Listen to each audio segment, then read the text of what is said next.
I'm going to vouch for Zach on this one. I don't think he's seen one that straight. I don't think I did that one that far. He obviously didn't see my home run count. Apparently not. I just saw the strikeout count though. And so, at least recently. So we wanted to get the handle sit a little higher so that there's more area to hit the center of the face than just the heel, even if you made a good swing. What's up, guys? So today, I'm gonna be working with my boy, Andrew.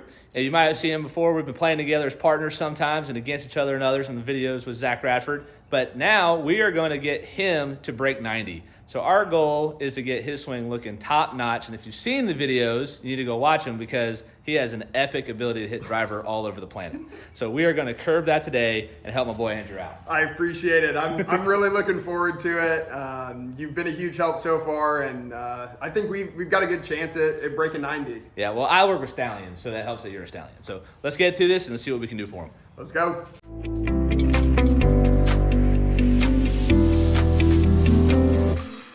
So Andrew and I played a little bit of golf together. I've given him some pointers along the way. We've tried to work some stuff out. So we want to fill you guys in on what we've talked about already and try and give you guys a little bit of an update, right? So he has a baseball background, right? We don't know how good a baseball player he was, but we'll give him benefit of the doubt because of his size. And so a few things we've talked about is his stance, width, and as well as the way he holds the golf club in relation to how high or how low the handle sits to the ground. We talked about getting a better turn, right? Getting a little more depth in his backswing because being a little baseball player, he wants to try and hit a chopper to shortstop instead of home runs to right field. So we're getting to that a little bit. He obviously didn't see my home run count. Apparently not. I just saw the strikeout count though. And so, at least recently. And then we're also getting a little bit of footwork where that way he can use the ground better with his feet to help facilitate some path change. So in his swing, he comes over the top as most golfers would hear, and he goes hard down and to the left. And so that's where you see a lot of the heel contacts, the top, the slice, the start right, never come back, hit a car in the parking lot. So what we're gonna do today is we're gonna identify those key points in his swing and fill you in on how maybe this could help you as well. So Andrew, if you would, set up for us real quick, yep, and take your stance that you used to have, so that way we can kind of show people where we were. So initially he had a pretty wide stance. It was actually even wider than that at one point. And his hand sat really low. Now the problem with the hand sitting really low and his heel contact is that actually kind of matches up. So Andrew, if I could borrow your driver for a second. If we're looking at the club on the ground and I lay the club really flat to the earth, the only thing that's going to contact the ground is the heel. So we wanted to get the handle sit a little higher so that there's more area to hit the center of the face than just the heel, even if you made a good swing. And then when he got into his stance, so go ahead and give me the right handle width, but the wrong stance width. So when his stance got too wide, he wasn't able to rotate as well. So now take the better stance width for us. Perfect, go just a little wider than that. Perfect, right? And so now he's in a much more athletic stance, right? This would be more if you were playing outfield or infield, right? This would be more of a stance you would take to be active, right? Mm-hmm. So that's where we identified just in the setup. So these two things are huge for him just to feel like he can swing the club better. And you even said just in the few days we've done this, it's amazing. It's a lot easier. Absolutely. Right? Perfect. Feels more comfortable too now. Awesome. And that's what we're looking for. Change takes time, but if you are consistent with your practice and in your preparation, that change becomes a lot more facilitated and easier for you down the road. All right, so take your setup. Now, he has, like I said, that typical kind of baseball move in his backswing where he doesn't quite get enough turn behind it. So take your backswing for me. Just go ahead and make a little backswing. And his tendency is to tilt and lean this way too much for a driver. He can crush some 9-irons from here, but struggles as the club gets longer. So a feeling we gave him was that we're trying to get his nose or his lead shoulder over to his right knee. And so that feeling gets him a little bit more to the right of the golf ball and buys him a little more time to get a centered hit. Now, the other facet of this equation is when he tilts to the left, there you go. When he tilts to the left, he'll bump his hips to the right. So again, this is a classic kind of position you see a lot of golfers get themselves in trouble with, and it doesn't feel as good on the lower back, right? As you can probably feel right now. All right, so set up for me real quick. So again, his thought is he's gonna try and get his shoulder or his nose to his right knee, and go ahead and start that, yep. But now we're also gonna want the hips to stay a little more centered. So the hips are coming towards the target, the shoulders are going away from the target. Now he gets a lot more coil, a lot more rotation, a lot more depth with his hands, and now, like we've talked in the past, this feels more like something you can swing to the right, right? Absolutely. This feels more like something that's going to swing down and to the left. And so that's something for you, go ahead and relax. That's something for you golfers too to remember, right? Is that when you're trying to swing to the right, you want to swing up. When you swing to the left, you can feel more down, right? So for Andrew's swing, it wasn't just getting the path to move, but also how aggressive he hits down to the ground. And so some of his drives used to be way down into the ground. Like if you look at attack angle, TrackMan numbers, very negative. And now we're starting to get a little more positive, a little more leveled out, which is good. And the path actually has gotten a lot better. All right, so we're gonna have Andrew hit a shot. And so when he hits this one, we're gonna try and throw some swing thoughts or some swing cues at him. And so again, what we talked about before, we're gonna feel the hips kind of turn up to the target, shoulders move back to the target. And let's see what he does for the first couple tries, and then we'll kind of give him some other ideas. And sometimes golfers need more than one way of hearing an answer. And so let's just see what Andrew comes up with on his own, given that few little cues. So go ahead and hit one for us. Are you really going to stand that close? Yeah, you're good. You ain't gonna hurt me.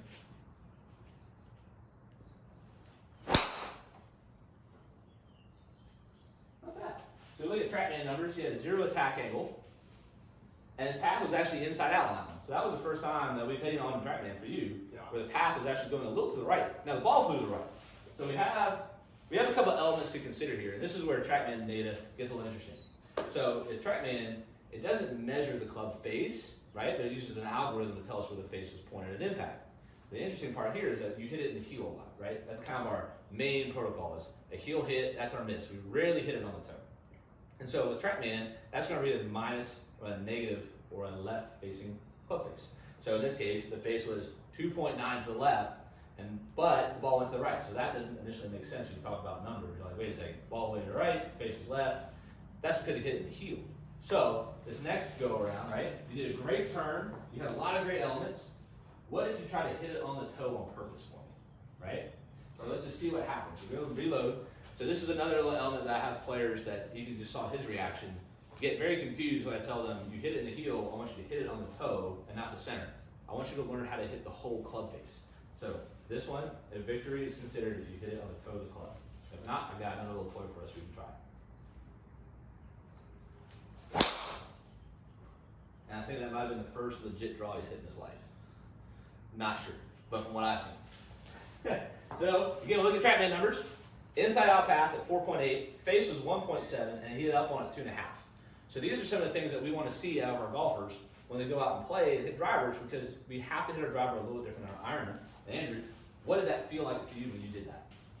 I almost felt like I was swinging from the inside out on that one. Sure. Because I was trying to get it out to the toe, so I was trying to figure out how to get my club head face to almost the inside. Mm-hmm. So instead of hitting it on the heel, I hit it on the toe. Was that like the first time you actually purposely tried to hit it on the toe? Yeah. Right. Absolutely. And so that's a very common thing. It's not normal to think about missing it on purpose, right? And so now you have awareness of where the toe of the club is and the heel is. Can you try the next one to split the difference for me and see if you find the center of the face? Yeah. So let's see what happens.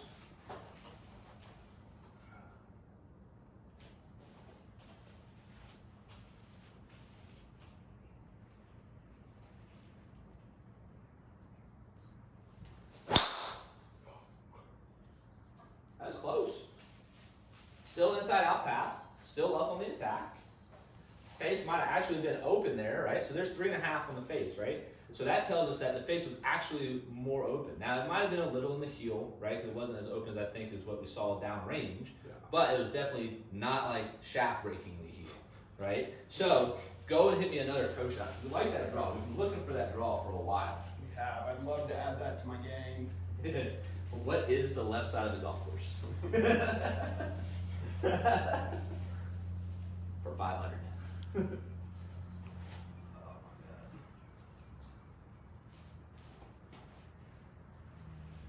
Good. So again, hips are going forward, shoulders going back. Oh, super close. Now, as Andrew says, he likes to hit it deep. And he's got some serious speed behind him too. So that was 110 on the club speed ballpark. Tack angle was basically 0, face was basically 0, and the club path was 2. So given that, where do you think you hit that on the club face? Honestly, the response I got made it feel like it was pretty close to center. Okay. So again, I want a full-blown toe strike. Toe strike, okay. As far off the toe as you can get it. Again, the purpose here is learning. We can figure out how to find the center on the golf course. We gotta learn how to hit the whole face on the driving range. So again, as far off the toe as you can hit it. Wider in the stance, just a little bit. There you go.